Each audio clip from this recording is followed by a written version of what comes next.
হলো আমার সাথে? কি হচ্ছে আমি তো কিছুই বুঝতে পারছি না। কেউ আমাকে চিনতে পারছি না, আমিও তো কাউকে চিনতে পারছি না। আরে ও আন্টি, কি হলো তোমার? হ্যাঁ, কে আন্টি? আমি তো তোমার থেকেও ছোট। হ্যাঁ, কি যে বলো না আন্টি, কি হয়েছে তোমার? তুমি আমার থেকে কেন ছোট হতে যাবে? আচ্ছা আচ্ছা শোনো, এইসব কথা এখন থাক, তুমি যাও তাড়াতাড়ি কাজগুলো সেরে নাও, অনেক দেরি হয়ে যাচ্ছে কিন্তু। আবার ওদিকে বাচ্চাগুলো স্কুল যাওয়ার জন্য রেডি হবে, তখন তুমি আর পেরে উঠবে না কিন্তু। না না, তাড়াতাড়ি করো। আমি কি না যাবো স্কুলে বাচ্চা রেডি করতে? আমি নিজেই তো স্কুলে যাই, কিছু চিনতে পারছি না এটা কি হচ্ছে আমার সাথে। হ্যাঁ, কিন্তু এটা তো আমারই বাড়ি, এটা তো চিনতে পারছি যে এটা তো আমারই বাড়ি, কিন্তু এখন কি করবো? আমি কি করবো বুঝতেই পারছি না। আর বলতে বলতেই প্রিয়া তো গরুটার সামনে চলে আসে। আরে এটা তো আমাদেরই কমলা। এই কমলা, কমলা তুই তো আমাকে চিনতে পারিস নাকি? তুইও আমাকে চিনতে পারছিস না? কমলাও তো পুরো থ হয়ে যায়, সেও প্রিয়াকে চিনতে পারছে না, সেও মাথা নেড়ে না করে দেয় যে সে প্রিয়াকে চেনে না। হ্যাঁ, কমলাও আমাকে চেনে না। এটা যে কি হচ্ছে আমি তো কিছুই বুঝতে পারছি না। ধর, আমার কোনো মাথায় কাজ করছে না। এখান থেকে পালিয়ে যাবো? যাবো তো কোথায়? এমনি কাউকে চিনতে পারছি না। এই বাড়িটুকুনি চিনতে পারছি, এখান থেকে চলে গেলে তো মনে হয় আর কিছুই চিনতে পারবো না। তখন আমি কি করবো, কি করবো? মা, বাঁচাও আমাকে। বাবা তুমি কোথায় মা? আমায় বাঁচাও, আমায় বাঁচাও। কি করতে আমি এটা করেছিলাম? কেন আমি বড় হতে গেলাম? বাবা ছোটই ভালো ছিলাম, এত কাজও করতে হতো না, শুধু স্কুলে গেলেই হতো, আর একটু পড়াশোনা, ব্যাস, আর কিছুই তো করতে হতো না। সেটা থেকে বাঁচার জন্য যে কি করতে গেলাম আর আমাদের কি হয়ে গেল। ও মামা বাঁচাও আমাকে, মা, ও মা বাঁচাও। আর এই বলে তো প্রিয়া জোরে জোরে কান্না করতে থাকে। আর তখনই সেই বাড়ির মালকিন আবার চলে আসে। আরে আন্টি, কি হয়েছে? তুমি এইভাবে বাচ্চাদের মতো কাঁদছো কেন?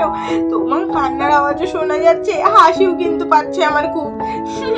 এরপরে হাসলে পরে আবার বলো না আমি কেন হাসছি। তোমার কান্না দেখে তো সবাই হাসবে, একটু পরে চিঙ্কি পিঙ্কিও চলে আসবে, দেখবে ওরাও তোমার হাসি দেখে হাসবে। কি চিঙ্কি পিঙ্কি? কি আমাদের মতো রিয়া আর প্রিয়া? আমার দিদি কোথায় গেল? মা কোথায় গেল? ও আন্টি, এবার তো তুমি সিরিয়াস হও, অনেকক্ষণ তো হলোই আর কি। আমি বলো আন্টি না।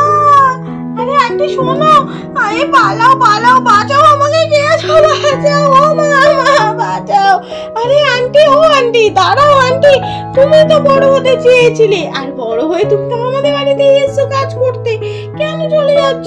ও আন্টি, আন্টি, ও আন্টি বাঁচাও আমাকে, মা বাঁচাও, মা বাঁচাও আমাকে, তুমি কোথায়? আর এদিকে রিয়া তো ঘুমাচ্ছিল, আর প্রিয়ার কান্নার আওয়াজে রিয়ারও ঘুম ভেঙে যায়। আরে এই মুনি, কি হয়েছে তোর? এত কান্না কেন করছিস? উফ, সকাল সকাল আমার ঘুমটা ভাঙিয়ে দিলি। আমার বাঁচাও, আমাকে বাঁচাও, মা বাঁচাও। উফ, এই মেয়েটা কি যে দিন রাত স্বপ্ন দেখে, আর মা বাঁচাও, বাবা বাঁচাও, দিদি বাঁচা, এই সব করে। পাগল হয়ে যাবো তো। এই মুনি, মুনি, এই মুনি, ওর দেখি কি আছে? দিদি, দিদি তুই আমাকে চিনতে পারছিস তো? দিদি আমি প্রিয়া। এই দিদি বল না, তুই আমাকে চিনতে পারছিস তো? বাবা রে বাবা, তোকে চিনতে পারবো না তাই আবার হয়? তোকে চিনতে না পারলেও তো তুই আমার চুল টিনে ছিঁড়ে ফেলে আমাকে চেনাবি। তোকে আমি চিনি না। দিদি তুই এতক্ষণ কোথায় ছিলি? দিদি কোথায় আবার থাকবো? তোর পাশে ঘুমাচ্ছিলাম, আর আমার ঘুমটা দিল্লি তুই ভাঙিয়ে। ঘুমাচ্ছিলাম, আমিও ঘুমাচ্ছিলাম। হ্যাঁ, তুইও তো ঘুমাচ্ছিলি, আর মা বাঁচাও, মা বাঁচাও করে চিল্লাচ্ছিলি কেন রে? এত চিৎকার কেন করছিলি? দিদি আবার স্বপ্ন দেখেছিস? হ্যাঁ দিদি, কি স্বপ্ন দেখেছিস? আমি ভয় হয়ে গেছি, সব কাজ আমাকে করতে হচ্ছে।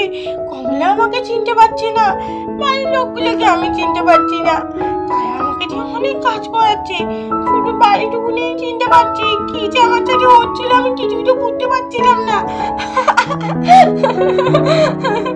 এই সবসময় তুই যে মাকে বলিস মা আমি বড় হয়ে যেতে চাই, তাহলে আর পড়াশোনা করতে হবে না, দেখেছিস বড় হলে কি মুশকিল। না না না, আমি আর বড় হতে চাই না, আমি এখন এইটুকুনি রাখতে চাই আর অনেক অনেক পড়াশোনা করতে চাই। হ্যাঁ আমি পড়াশোনা করি, তাও ছোটই থাকবো, বড় হবো না, বড় হলে কাজ করতে হয়। না রে, যারা অনেক ভালো করে পড়াশোনা করে তাদের বড় হয়ে আর কাজ করতে হয় না। ঠিক বলতে দিদি, বড় হয়ে কাজ করতে হয় না তো? আরে না, মা আমাকে বলেছে, কিন্তু তার জন্য মন দিয়ে পড়াশোনা করতে হয়, একটুও ফাঁকি দিলে হয় না। দেখিস না আমি একটুও ফাঁকি দিই না। আচ্ছা দিদি ঠিক আছে ঠিক আছে, আমি আর একটুও ফাঁকি দেবো না। আচ্ছা শোন শোন, আমি এক করে পড়তে পড়তে করবো, দেখবি দেখবি। আরে এই বোন, আগে ফ্রেশ তো এনে। না না, আমি আগে মন দিয়ে পড়াশোনা করবো, তারপরে ফ্রেশ হবো, তারপরে বড় হবো। হ্যাঁ আগেই আমি বড় হতে চাই না। পাগলি মেয়ে, দাঁড়া দাঁড়া, চো ফ্রেশ হয়ে আসি। না না, আমি আগে পড়তে বসবো। বাবা তোর এই অবস্থা দেখলে মা যে কত খুশি না হতো। যাই মাকে ডেকে নিয়ে আসি। আর এই বলে তো রিয়া চলে যায় মাকে ডাকতে। আমি আর ভুল করবো না, কখনো বলবো না আমি বড় হতে চাই, আমি ছোটই থাকতে চাই। বাবা এই ওদের ভালো, একটু কষ্ট করে পড়াশোনাটা করতে হবে ঠিক আছে, কিন্তু কাজ তো করতে হবে না। বাবা আগে স্বপ্ন দেখছিলাম। বন্ধুরা তোমরাও কি বড় হতে চাও নাকি? তাহলে কিন্তু আমার কমেন্ট করে জানাতে পারো তোমরা কে কে আমার মতো বড় হতে চাও, তাহলে তোমাদের কাছেও আমি ঘন্টাটা পাঠিয়ে দেবো।